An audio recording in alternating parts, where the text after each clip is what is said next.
హైదరాబాద్ నగరంలో అంబేద్కర్ విగ్రహ ఏర్పాటుపై వివాదం చెలరేగింది. పోలీసుల జోక్యంతో స్థానికంగా ఉద్రిక్తత ఏర్పడింది. తిలక్ నగర్ గాంధీ బొమ్మ బస్తీలో భారత రాజ్యాంగ నిర్మాత డాక్టర్ బాబాసాహెబ్ అంబేద్కర్ విగ్రహాన్ని ఏర్పాటు చేసే ప్రయత్నాలను నల్లకుంట పోలీసులు, అంబర్పేట రెవెన్యూ అధికారులు అడ్డుకోవడంతో స్థానికులు తీవ్ర నిరసనలు వ్యక్తం చేస్తున్నారు. స్థానిక బస్తీవాసుల అభ్యర్థన మేరకు ఎమ్మెల్యే కాలేరు వెంకటేష్ తన సొంత నిధులతో సుమారు 8 లక్షల వ్యయంతో పంచలోహ అంబేద్కర్ విగ్రహాన్ని ప్రతిష్ఠించాలని నిర్ణయించారు. ఈ నెల 2వ తేదీన భూమి పూజ నిర్వహించిన పనులను ప్రారంభించారు.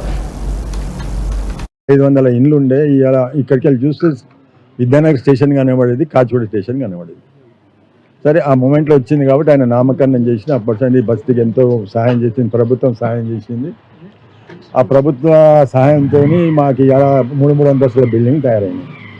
సరే ఆ కాలంలో మేము గాంధీ స్టాచ్యూ పెట్టుకున్నాము. ఆయన జాతిపిత కదా, గాంధీ స్టాచ్యూ పెట్టుకున్నాము. ఇక్కడ మంచి 2 గుళ్ళు కూడా తయారైనాయి. అంతా బాగుంది. మాకేదో లోటు కనబడుతుంది.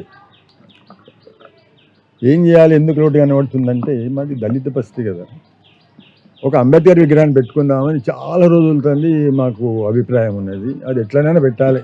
ఎట్టి పరిస్థితుల్లో ఈ దళిత బస్తీ ఉన్నది, తిలక్ నగర్ ఉన్నది, సంజయ్ గారు దామోదరం సంజయ్ SC CM గారు ఏర్పాటు చేసిన బస్తీ ఇది.